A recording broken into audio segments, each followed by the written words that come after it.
Partie dossier du jour. Alors pourquoi est-ce qu'on parle du dépassement de soi? Grâce à une question de Mathieu. Mathieu qui nous a envoyé une petite question par email à ensemble@français.fr. Vous pouvez faire comme lui bien sûr. Vous aurez toutes les questions que vous voulez. Vous pouvez aussi nous écrire sur la page Facebook Ensemble c'est mieux avec France 3 ou bien nous appeler gratuitement, je le précise, au téléphone au 0805 383 383. Et attention, à un moment d'émotion, je vous demande de lire avec moi la question de Mathieu. J'ai tendance à baisser les bras très vite dans tout ce que je fais. J'ai zéro volonté. Ou alors Comment améliorer mon mental? Il va pas très bien, Mathieu, manifestement. On va essayer de le rebooster un petit peu grâce à nos invités du jour. À ma droite, nous avons Clémence Castel. Bonjour Clémence. Bonjour à tous. Oh là là, quelle beauté. Ouais, je suis Mais trop quelle contente. beauté comme ça, de bon matin à 10h50 sur France 3 Normandie. Clémence qui vient nous parler de son livre qui vient de sortir. A sorti il y a 2 semaines. Ça s'appelle Aller jusqu'au bout. Et c'est vraiment des conseils justement sur le dépassement de soi. Bon, ça raconte aussi un petit peu évidemment vos aventures dans Koh-Lanta. On va y revenir. Vous êtes la seule à avoir gagné 2 fois le jeu. Tout à fait. C'est un truc de fou. Bravo. quand même. À la fois la plus jeune, bon c'était la première fois. Oui. C'était quand la première fois? 2005. Ah non, 2005. Ouais. Oh, ça nous rajeunit pas. Bah, surtout toi, si je peux me Je te permettre. remercie beaucoup. Ouais, c'est à 14 ans quand même, c'était beau. Et du coup, vous avez regagné après. C'est ça. Et vous êtes la seule femme, homme réunie à avoir gagné 2 fois le jeu. Donc. Exactement. Bah, bravo. Vachement bien. Et ben, on va en parler. Et puis on a aussi à côté de vous Xavier Masseul, qui a écrit un guide de survie. C'est ça Denis Trébaudot, la personne pour qui je travaille, Voilà. a écrit un livre. C'est Denis qui a écrit un Oui, guide. c'est ça, c'est Denis. Moi, je connais bien Denis, parce que j'ai fait un stage de survie, justement, moi aussi. Alors, rien à voir avec vous, Clémence, je n'ai pas fait Koh-Lanta. Je suis parti dans le désert 3 jours au Sahara, et le défi, c'était de ne pas boire pendant 3 jours. Tu l'as bien vécu? Et donc, je l'ai. Oui, j'ai un peu Te maigri. connaissant, à mon avis, J'ai un peu t'as maigri dû parce que je pleurer. ne vais pas boire et pas manger. Et c'est Denis Trébaudot, donc votre prof, coach, je ne sais pas comment Oui, dire, oui. enfin le monsieur pour qui vous travaillez, qui m'avait coaché. Il m'avait notamment appris à boire mon pipi. Ce qui n'est pas le truc le plus formidable de la Terre. Vous ne connaissez pas tous les deux? Non. Eh ben voilà, vous découvrez. Alors, Laurence, on commence par vous. Donc, moi, j'ai lu votre livre. Clémence. Pourquoi j'ai Laurence? Bah, pourquoi pas? Je sais pas, mais c'est parce que ça joli finit en aussi, hein. anse. Voilà, Ça finit en c'est ça. anse et que je suis un peu fatigué ce matin avec mon mal de dos là. Ça fait 2 jours. Oui, c'est- Depuis dimanche là, j'ai Tu fait ne un parles tennis. que de ça, Alex. Pam, oui, j'ai très mal à mon dos. J'ai fait du tennis. Ah bah tiens, transition involontaire mais formidablement incroyable, car figurez-vous, parce que Clémence quand même, elle a fait donc Koh-Lanta. Il faut une volonté de dingue. Oui. Mais c'est pas nouveau chez vous la volonté, on peut le dire, puisque vous aviez suivi d'abord une carrière pour être tennis woman professionnelle, bien meilleure que moi, et donc vous avez fait sport-études, tout ça. Donc ça déjà, on peut dire qu'à la base, quand même, vous aviez une volonté farouche. J'avais un projet déjà toute petite. Je Oui. rêvais d'être championne de tennis. Donc, c'est ce qui m'a poussée année après année à aller m'entraîner tous les jours. Oui, parce que ça demande un mental de costaud quand ah même. oui. Quand il pleut, quand il fait froid, Exactement. se lever le matin. Et quand vous avez fait sport-études, Oui. donc sport-études, pour les gens qui ne savent pas, je précise, c'est qu'on fait les études, mais aussi du sport tous les jours, tous les jours, tous les jours. Oui. Donc ça demande quand même de s'accrocher violemment. C'est ça. Et puis, moi, je trouve que le sport, c'est une des plus belles écoles de la vie, avec l'aventure. Et ça m'a beaucoup appris sur moi, sur accepter la défaite, profiter des victoires. Et ça m'a appris à me dépasser au quotidien dans mon entraînement. Et ça m'a beaucoup aidé aussi dans Koh-Lanta, forcément. Bon, ça parle de tout ça donc, dans ce fameux bouquin que j'ai lu, du coup, avec attention. Bon, je m'y suis pris tard, je l'ai lu hier. Ah oui. Mais c'est sorti il y a 2 semaines. Mais j'ai tout lu, du coup, j'ai tout dévoré. On apprend plein de trucs. Des trucs, d'ailleurs, on va revenir dessus un petit peu avec Lily après, sur une des parties dont vous parlez, qui est la méditation. Lily va nous parler de méditation dans quelques instants. Mais c'est quand même assez fascinant quand on vous lit, parce qu'on sent qu'il y a une espèce d'envie de partager. Et de dire, parce qu'on peut dire que votre vie, elle est quand même plutôt cool, voilà, vous avez une vie chouette, vous êtes chef d'entreprise, voilà, maintenant, du coup, grâce à Koh-Lanta, vous faites aussi des apparitions, vous expliquez justement des stages sur le dépassement de soi, vous venez par l'entreprise, tout ça. Vous avez une vie assez dingue et c'est très agréable de lire ça, parce que ça donne envie d'y arriver. Et il y a plein de petites phrases, dingues. Non, mais je veux dire, pour Mathieu, qui n'est pas très motivé, bon, je fais de la réclame, j'ai pas trop le droit à la télé, mais je le dis quand même, pour Mathieu, qui n'est pas très motivé, ça fait du bien, parce qu'il y a plein de phrases aussi de gens très célèbres, des citations qui sortent par-ci, par-là. Il y en a une que j'ai adorée. Attends, je sais plus, il faudrait que je la retrouve. J'ai pas noté parce que je suis nul pour noter. Non, mais c'est un truc sur genre croire en ses rêves, c'est bien, mais croire en soi, c'est mieux. plus fort. C'est- Ou un truc comme ça. C'est ça. Voilà, mais qui est assez dingue. Et voilà, ça donne très envie. Aujourd'hui, donc Koh-Lanta 2 fois. Qu'est-ce qui Déjà, le faire une fois, je trouve ça dingo. Voilà, moi, on m'a proposé plusieurs fois des trucs comme ça, j'ai toujours refusé. Je me dis, C'est oh là là, c'est fou. Oui, mais faire une fois ça, c'est dingue. et y retourner, parce que vous n'êtes pas retourné que 2 fois en plus. Vous expliquez justement dans le livre que vous êtes retourné en 2009 pour le retour des héros. Je crois que là, vous avez raté. Alors là, pour le coup, ça vous a énervé. Exactement. Et c'est pour ça que j'ai accepté et j'étais très motivée de refaire un Koh-Lanta en 2018. C'est parce que j'avais une vraie frustration de mon échec en 2009 lors du retour des héros, où la frustration ne venait pas du résultat en lui-même, parce que grâce au sport, j'ai appris, comme je disais, aussi La à perdre. défaite, Voilà. ça arrive. Mais ce qui me plaisait pas, c'est que j'avais l'impression de ne pas avoir donné le meilleur de moi-même. Donc je suis allée sur cette nouvelle édition avec une grosse motivation.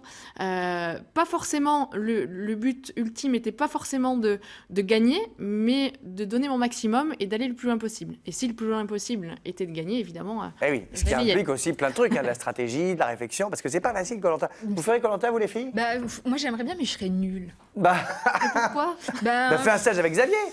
Oui, On au va y pire, venir. avec Xavier, 3 jours ça va, mais alors je sais pas combien de temps ça dure. Une édition Ah, c'est normale, long, c'est ça, 42 jours. C'est un mois, ouais, c'est même plus En qu'un 2 mois. jours sans manger, moi c'est pas possible. Et le Mais non, mais tu dernier- manges, tu manges, on mange. Je mange Ouais, un petit peu. en petite quantité. Ah d'accord, oui. Voilà, C'est on peut-être essaie ça de le se plus dur débrouiller. pour moi. C'est pas énorme. Alors Xavier, donc vous organisez justement des stages de survie. Alors c'est pas Koh-Lanta, je précise pour les gens qui ont envie d'essayer un stage comme ça. Enfin c'est pas Koh-Lanta. Ça peut donner des Ça peut t'entraîner. Ça peut t'entraîner un petit peu. C'est quoi exactement un stage de survie et pourquoi on fait ça? Est-ce que Mathieu doit en faire un là pour aller mieux? Ça peut l'aider, mais je pense que déjà il faut qu'il se ressente sur des petits objectifs dans sa vie déjà. Ouais. Parce qu'il faut D'accord. commencer par des petits objectifs et puis après il pourra aller plus loin. Et juste à ce sujet d'ailleurs, j'aimerais juste dire un petit truc, mais quand on comprend pourquoi on fait les choses, Oui. et ben ça va tout de suite mieux. Et par exemple, quand on sait qu'on a besoin de 4 hormones pour être heureux, juste produire 4 hormones. Et l'une d'elles, la sérotonine, elle est véhiculée dans notre corps quand on va au bout des choses, quand on finit ses micro-objectifs par exemple. D'accord. Et donc par exemple, si Mathieu, d'accord, un petit d'accord. Quand mais Mathieu, j'essaie de eh ben, comprendre. juste par exemple, eh ben, il a dit je vais couper les carottes et je vais faire mes lasagnes. Et ben s'il va au bout de couper ses carottes et qu'il va faire ses lasagnes, et ben tout de suite, il aura un sentiment de réussite dans sa vie. C'est vrai. Et ainsi de suite. Et puis alors, il pourra commencer à s'inscrire au club d'athlétisme et il pourra faire des fractionnés et puis ainsi de suite. Et tout de suite, ça ira mieux. Mais il faut commencer par les petites choses. Eh bien les petites choses, Et c'est le- bien. On le va regarder. stage survie, eh ben ça va C'est plus une loin. grosse chose. C'est une grosse 3 chose, jours, ouais, c'est ça? C'est sur 2 jours. Il y a 2 jours. plusieurs modules, ouais. Regardez, on a des images, on va regarder ouais. ça et comme ça on en parle après. On est là. Et l'objectif, c'est d'aller ici. Le chemin sera court, mais intense. C'est la première règle de la survie, s'économiser. Règle numéro 2, savoir s'orienter, mais sans GPS. C'est l'enseignement principal de ce stage, éviter d'être déboussolé et regarder autour de soi pour se repérer, Là, mais aussi pour se J'ai sustenter. trouvé une première comestible. Allez, vas-y. Vas-y, Kylian. Alors C'est comment? Ah, c'est pas bon. C'est vrai? C'est pas bon? Je sais pas si on a Mais manger ne suffit pas. Côté boisson, il suffit d'une bonne mare d'eau croupie et d'un peu de charbon en guise de filtre. Rassasié et abreuvé, il est temps de reprendre la route et de s'enfoncer dans la forêt. Prochaine étape, établir un bivouac car la nuit approche à grands pas. Il risque de pleuvoir dans la nuit. Donc objectif, on va mettre une fêtière. C'est un bout de bois qui va tenir tout l'abri, assez haut. Et on va mettre un toit avec beaucoup de pourcentage. La construction de la cabane, un véritable chantier et l'occasion pour les stagiaires de mettre déjà en pratique leurs premiers enseignements pour un minimum de confort. Je suis en train de préparer le sol pour pouvoir dormir. On met ces feuilles-là pour qu'il y ait moins d'humidité et puis qu'on soit un tout petit peu plus au sec. Armés de leurs arcs à feu maison, les stagiaires tentent, retentent, jusqu'à ce que la précieuse braise ne prenne forme et ne devienne flamme. Là, on a une braise. Bon. Autour du feu, la faim se fait sentir. Au menu, soupe d'ortie, campagnole ou criquet grillé, et déjà un premier bilan de cette journée. Ah, il y a la limace. Je pense que ça résume assez bien la journée. C'était bien, on a fait pas mal de choses. Et après, il y a eu des grosses découvertes. Ce stage est une initiation à la survie plus qu'au dépassement de soi. Ce soir, pas d'élimination, ni d'immunité, même si la nuit risque d'être longue. Ça vous rappelle les souvenirs, Clémence, tout ça? Bah, je pense que j'aurais dû faire un stage avant d'aller sur Koh-Lanta, en fait. Un petit Ça m'aurait alors été. que Lily, elle, n'est pas du tout impressionnée. Hein. Elle nous dit par reportage, ah oui, mais je faisais ça quand j'étais scout, j'étais Jeannette. Alors on a découvert aujourd'hui, Bah oui. grâce à son reportage, que Lily était Jeannette, avec Jeanne à côté qui était aussi surprise. Ouais. Donc maintenant j'ai Jeanne et Jeannette. Bah Toutes voilà. les deux, je vais vous appeler comme ça le matin. Tu peux. C'est très Rien de sympa, surprenant. les Jeannettes. Enfin, je sais pas si ça existe Alors, encore. en gros, l'idée, Xavier, c'est que vous prenez des gens et vous nous apprenez des trucs aussi simples que de faire du feu avec rien, filtrer le pipi avec une bouteille d'eau comme Oui. moi j'avais fait avec Denis. Voilà, c'est pour apprendre à se débrouiller quand on n'a rien en fait. Il y a des difficultés de Voilà. stage. Et le plus simple, le classique, c'est de samedi matin à dimanche et 2 jours ou dans d'autres moments de la semaine. Mais en tout cas, c'est 2 jours. Et après, il y a des échelles de difficulté. Ah, donc carrément, on peut faire un stage de 2 mois. Et ben, il y a des privatisations de stages, effectivement. Et par exemple, il y a une personne là qui a demandé à Denis un stage particulier. Ils sont partis en Inde, dans un coin de jungle où il n'y a personne, voilà, où il y a vraiment sauvage de chez sauvage.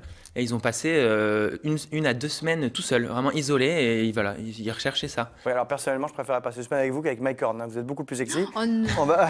ah bah non, mais je sais que Jeanne est Oui, fan. il est sexy, Jeanne est Mike fan Horn. de Mike Horn, alors quand même, J'adore. ça fait plus rêver de voir des aventuriers. Excuse-moi, regardez tous les deux là. Ah bah, On ça me dirait va 2 aussi. gravures de mode. Ça me va très bien. Mike Horn, on dirait, bon bref, il a pas l'air en forme. Voilà, non, c'est quand même plus agréable de voir tous les deux.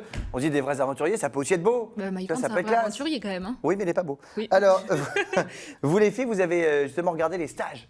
Les stages de Oui. survie comme ça. Toi, t'en as trouvé un de l'espace, Jeanne, hein, Un qui de fait un peu l'espace, flipper. mais en fait, ça ressemble un peu à ce que vous proposez. C'est du côté d'Annecy, c'est 3 jours dans les montagnes. Oui. Pareil, apprendre à survivre avec un professionnel de la montagne et du raid. Et donc, c'est pareil, comment faire un feu, comment se nourrir, comment utiliser un couteau de survie, chose que je ne sais pas du tout faire, par exemple. Comment trouver de la nourriture. Donc là, tu manges de la plante et des insectes. Bah, Voilà, comme on a vu ce le qu'il y a. reportage d'ailleurs, hein, manger de l'herbe ou des trucs comme ça, c'est Mais quand tu même assez fais- particulier. mais oui. À Koh-Lanta, ça vous arrive de manger des trucs Ah bah oui, Ah oui, oui. Horrible. Ils ont Et mangé puis, des grosses larves, là, ou des grosses larves, migales. Et puis moi, à titre personnel, j'étais une des plus frêles.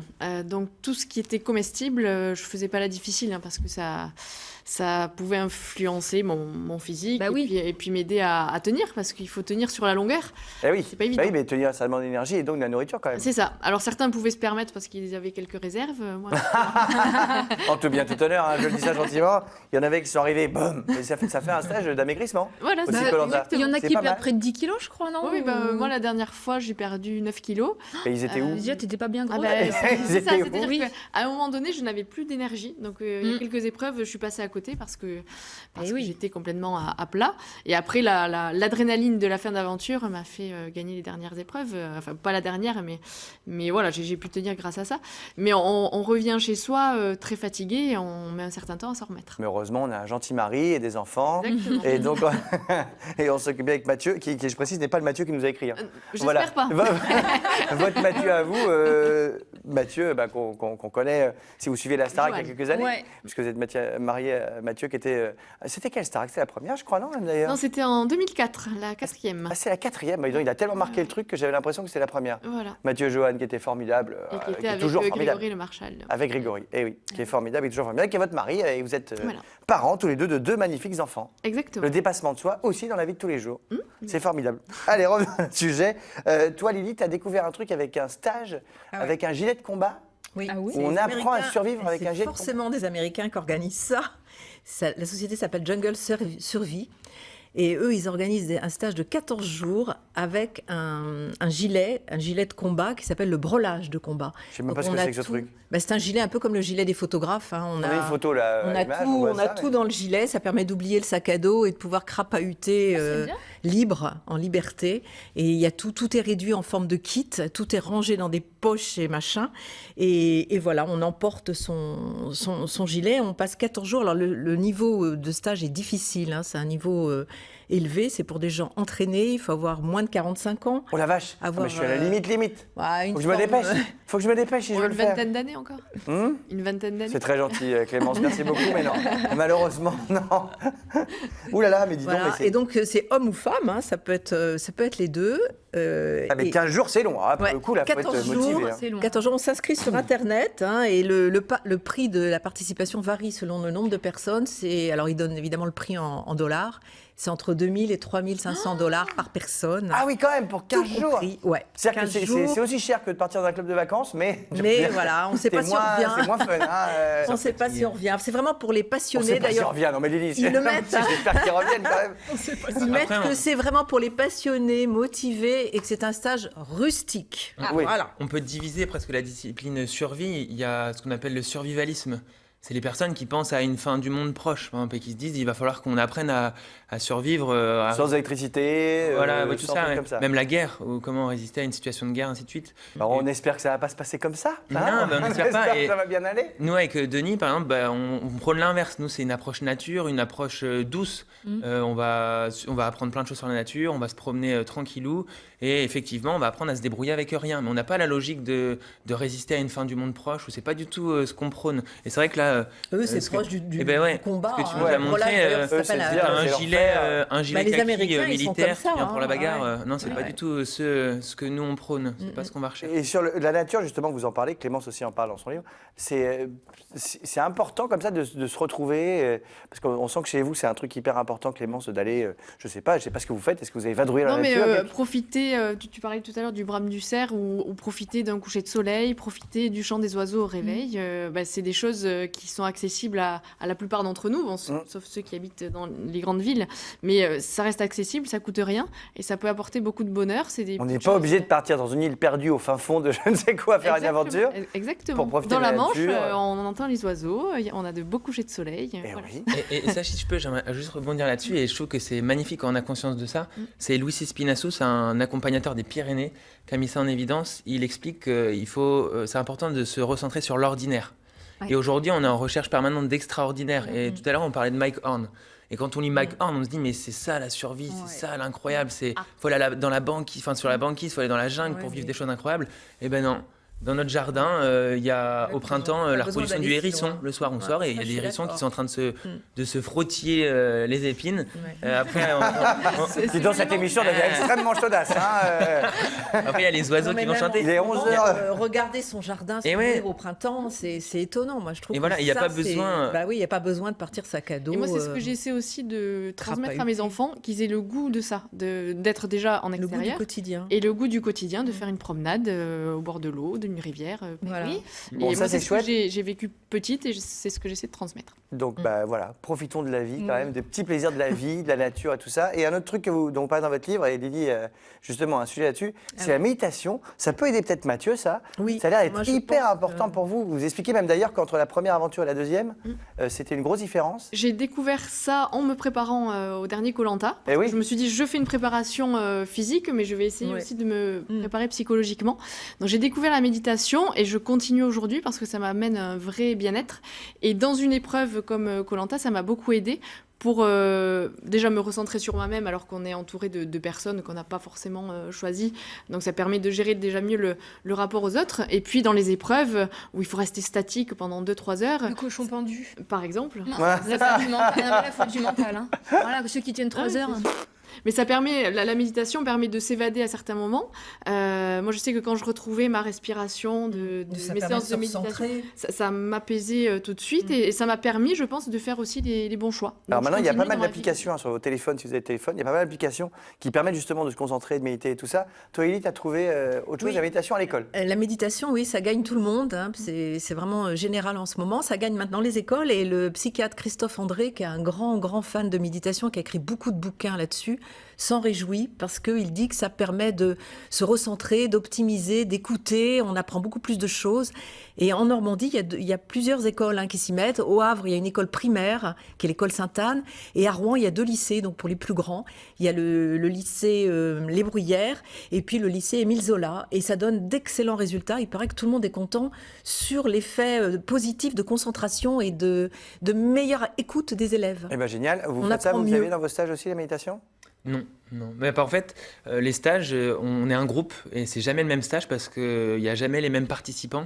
Et donc, oui, tout le monde faut s'adapter. participe. C'est comme Koh-Lanta, il faut s'adapter à chaque fois. Et ouais. au Et donc c'est caractériser arrivé tout le monde. qu'il y ait des stages où il y ait des spécialistes de yoga qui soient là. Et ben on a fait un atelier yoga. Moi personnellement, j'ai pas assez de savoir-faire dans ce domaine pour proposer des conseils, proposer des. Bah, voyez-vous, faites un stage tous les deux. En tout Il y cas, a merci de bons beaucoup. bouquins. Et il y a de très bons livres sur le. Ouais, la et je méditation. répète encore les applications parce que moi, c'est avec les Excellent. applications que C'est j'ai découvert facile. ça. Ouais, ouais. C'est Faut sur le lire. téléphone. J'ai même plus comment ça s'appelle, j'en ai 3 ou 4. Tu médites? Non, ça m'est arrivé d'essayer. En tout cas. Ouais, mais j'ai Et, pas le ça temps, reste malheureusement. accessible aux personnes. Moi, au Oui, départ, c'est accessible à tous. J'en avais jamais fait Voilà. et ça C'est reste facile, accessible grâce notamment à certaines applications. Voilà, donc c'est top. Merci beaucoup d'être venu. Un souffle d'énergie et de bonne humeur sur ce plateau, en voyant tous les deux. C'est formidable. Clémence, on rappelle donc ce magnifique bouquin qui vient de sortir, qui s'appelle Aller jusqu'au bout, chez Flammarion. Et voilà, moi je le conseille vraiment parce que je trouve que c'est comme vous voir ce matin. Voilà, vous êtes beau, vous êtes frais, vous êtes jeune, vous êtes courageux. C'est la même chose dans le bouquin, ça donne envie. Xavier, on fait des stages avec vous quand on veut. Comment on fait pour faire un stage avec vous? Il y a un site internet très bien monté, Oui. Denis Tribaudot. Comme vous. Non, c'est une bonne blague. C'est une bonne blague, je la referai pas celle-là. Celle-là, je la referai pas à cette heure-là de grande écoute. Voilà, qui s'appelle Denis Tribaudot. C'est ça, stage survie. Stage drague survie. tranquille. C'est dans les premières pages quand on tape stage survie. Denis On tâche Tribaudot. sa survie, on trouve Denis Tribaudot, voilà, que j'ai la chance de bien connaître et qui est un super monsieur pour les stages de survie. Merci à vous d'être venus. C'était un bonheur, une explosion de joie.